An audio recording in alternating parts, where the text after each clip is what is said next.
Do I really have to? All right, you insist I call it that, or the execution will proceed immediately? All right, well, the chicken, the whole chicken, and nothing but the chicken. The project had succeeded.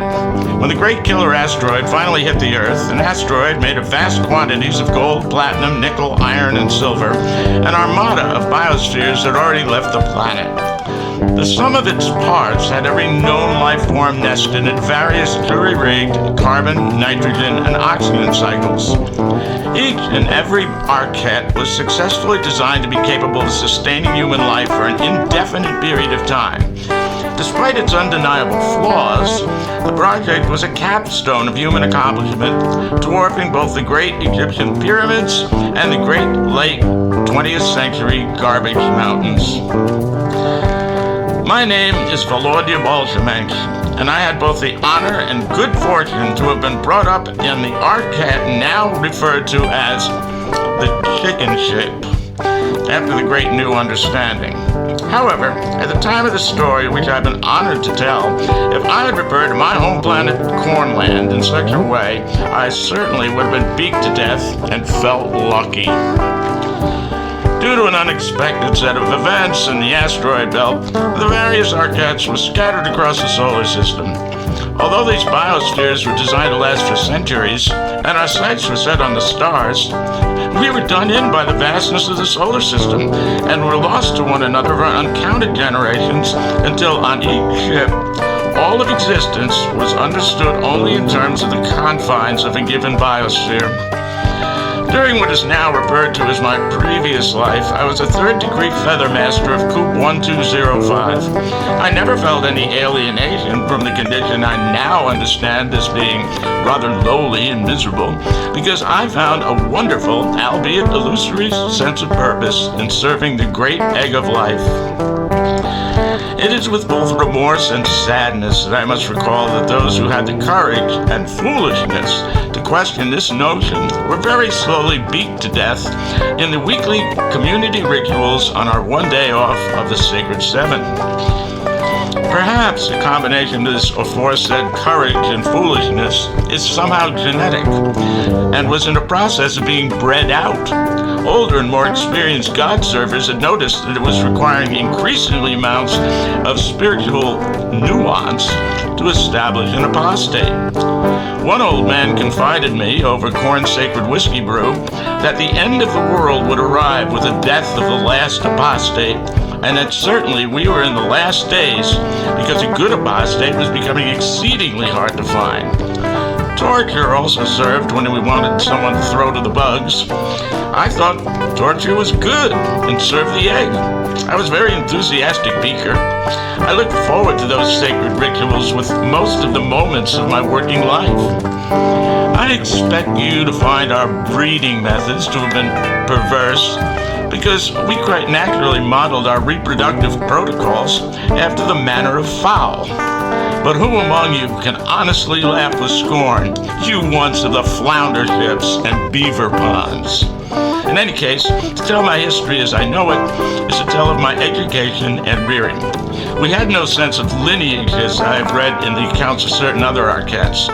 Heritage was tracked only in the records of head roosters. Population was managed by keeping the number of breeding males to the barest minimum necessary to maintain the healthy genetic diversity determined by the glowing voice of God, the great number understander, i.e., as I now understand, our ship's computer.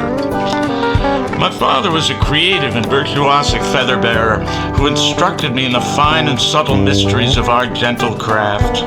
I knew that I would never be anything more than a feather bearer, and could only hope that if I were equally brilliant in the performance of my humble craft, that I'd be allowed to serve the great egg by breeding.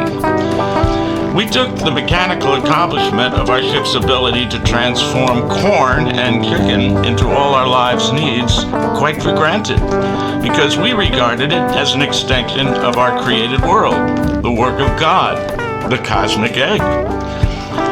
Just prior to the Great Understanding, there was a problematic apostate movement which claimed that God was not an egg, and an egg was in fact a metaphor for the true divine expression, an ellipse.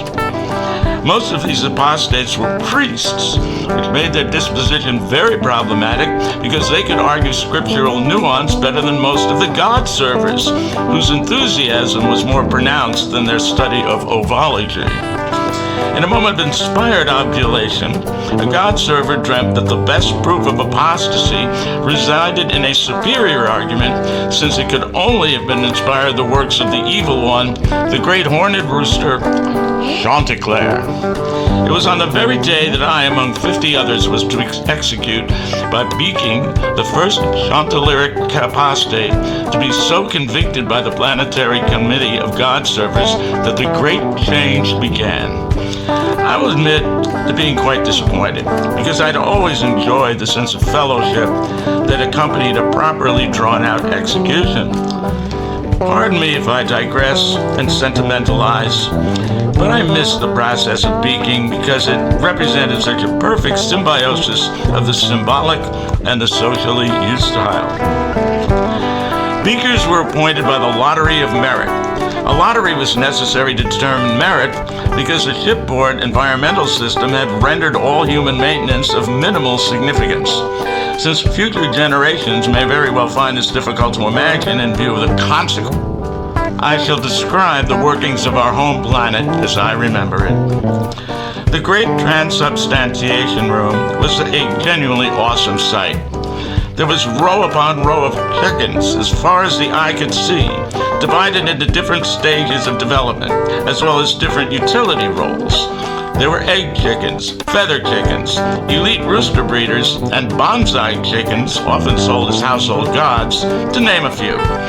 There was also an encyclopedic collection of what I now understand to be genetically engineered chickens, which we called the grand expression of the feathered mystery. All of these animals, chicken, that word sticks in my craw, had their beaks mechanically removed and were attached to huge conveyor belts. We called this process the planet serves chicken god, with no sense at all of the double meaning involved therein. There was a common saying among our people: consider the God-manifest chickens of the belt. They neither toil nor spin. The most awesome moment in our work was the cycle of the exalted metamorphosis, when the chickens on the belt disappeared into the breast of the planet, and chicken parts would appear as if by magic in various and widely separated sectors of the planet on the third day.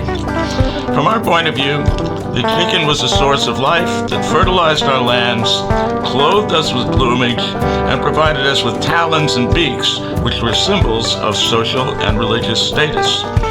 In addition, they provided us with a sense of shelter from the relentless chaos that constituted our general understanding of the ever-shifting stars of the multiverse.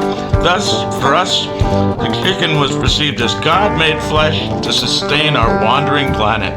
As feather bearer, it was my sacred duty to take bins of feathers and bring them to the exalted sub-assistant feather manager, who oversaw the divination of holy mattresses and pillows via the encrypted ritual of the great number under standard keyboard. I can say with pride that after 30 years of faithful service, I never once failed to be included in the lottery of merit, because I delved deeply into the mysteries of the feather and never lost a single one under my charge.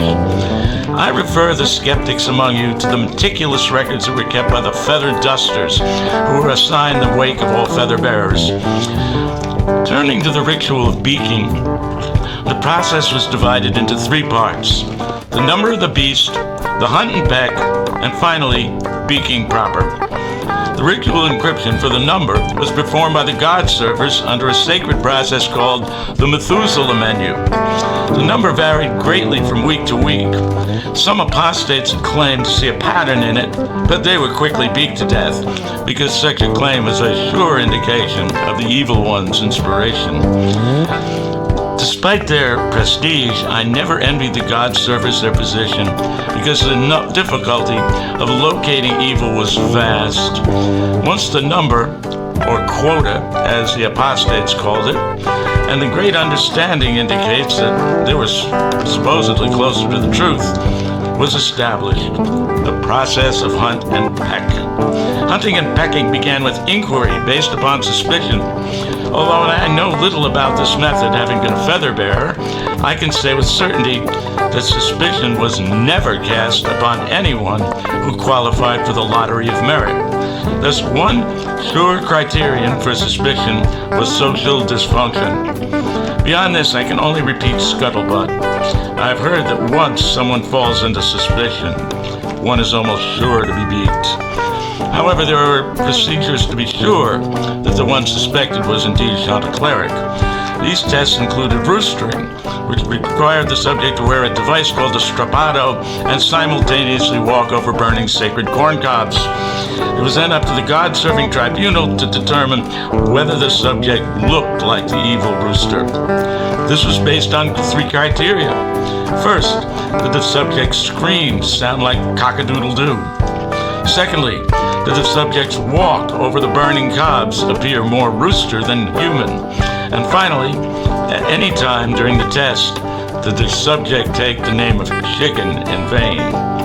If any of these criteria seem to apply, then the tribunal marked the subject for beaking by driving drumsticks into their eyes. The subject, blinded and shamed, was then released back into the general population to grope their way through our petty abuses, such as kicking, maiming, and socially acceptable rape via the anus, which belongs to both sexes. We had always taken scrupulous care to treat both sexes equally. In fact, women with corn cobs often proved to be some of the most enthusiastic practitioners of this particular protocol. Bleeding like the ass of a beaky on the final walk was a very common simile on our arquette. The final walk always took place during our 7th day social ceremonies. Those of us who had been chosen by the lottery of merit took our places on 2 parallel lines of beakers, our positions determined by the lottery. Being one of the last of the beakers that the beaky had to walk past was considered most favorable, because if the beaky survived the first wave of the gauntlet, then they had to reverse their direction and rarely made it through again. Thus, to be near the end of the line increased the likelihood that one would have the good fortune to perform the final killing beak. Forgive me if I digress and describe my own particular beaker, but it is important to me to set down our practices to the best of my ability because after the great fall, I meant understanding, they've been relegated to the negligent care of time. Whenever one won a lottery, one was accorded a beak. This one affixed to a metal staff with a fine chicken-derived adhesive. I had more than 30 of these to my credit by the time of my final beaking, and my staff was greatly dreaded or hoped for, depending on the inclination of the culprit, because during the last years, my fine instrument accounted for at least 12 fatal blows. It was a sad day indeed for me when I had to surrender it and my feathers of honor in the name of the great understanding, and I wiped tears from my eyes at the mere memory. The sensitive among us knew that the final days were at hand when the great number understander began registering the number of the beast as being 0. At first, the Godstrokers thought that perhaps they'd been performing the holy keystroke ceremony erroneously. Perhaps, they said, there'd been laxity in the meditation procedures. But no matter how many times it was tried, 0 came up. Yet we were sure there were still apostates among us, and there were many other terrifying signs and portents. A fixed star began to loom in the heavens, and our entire planet resounded with the booming voice of the master chicken. I was there, and I remember those awful words too well. Automatic docking procedures with the flounder ship are being initiated. All systems go. There was nothing anyone could do to stop it. Within hours, the fixed star grew larger and larger until it was perfectly clear that it was a planet much as our own. It slammed into the never-used portal of infinity, and with a great shudder, the portal opened, and our planets were joined. This part is agony in the recounting. My memories are little more than a heap of broken images and impressions. The ungodly stench, the monstrous appearance of the planet's inhabitants, their gross nudity enhanced by some sickening oil, with which ferocious of all was the monstrosity atop their staffs, the laughable perversity they called the Creator, the skull of something that could only be called an instrument of evil, a flounder. Within hours, our entire planet, faithful and apostate alike, was uniting against a common and revolting danger. There were many battles, and not all of them in our favor. Our enemy was an oily and dangerous one. The stink of them alone was enough to send an entire regiment into shock. Good men and women all, suffocated to an early grave. The great number understandeth went haywire. The number of the beast ritual kept coming up the same cryptic answer. Operator error. Messianic cults began to abound in the expectation of the second coming of the great completed chicken at the conclusion of the Flounder War.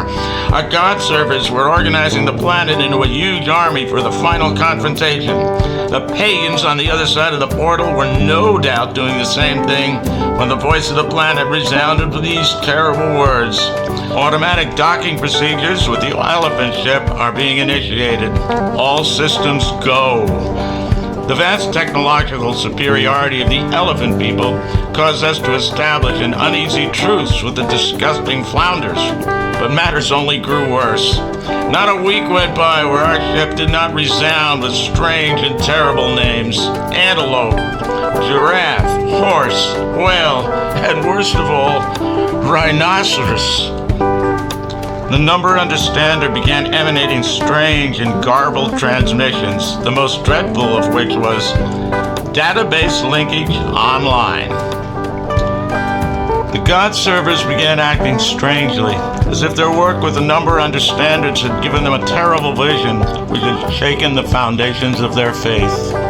Rituals fell out of practice. The Great War was called off, disappointing me terribly, since I was looking forward to dying an honorable death on the great conveyor belt. Of the decadence that followed, I would prefer to say little. It began with the young. The fashion of flounder soon devolved into elephant style and horse mode. And then, great chicken, they began to interbreed. Of that now common practice called doggy, I shall not speak. I am an old man, and thank chicken, near death. I've straddled two ways of life, and cannot bear this new mode. I, the greatest beaker and defender of the faith among my people, am now branded an apostate and sentenced to die. These new barbarians call it a courtesy to allow me to feed my history into the common database of the error of the pre-civilized universe. Woe to you who read this. You are a member of the lost. The sacred mysteries of the feather will die with me, and all the other mysteries held by the other mark with them. Meditate upon the egg, if eggs there still be, and perhaps deep within your heart, the truth will unfold. I go to my death with the words of life and truth. The chicken, the whole chicken, and nothing but the chicken. So help me, chicken.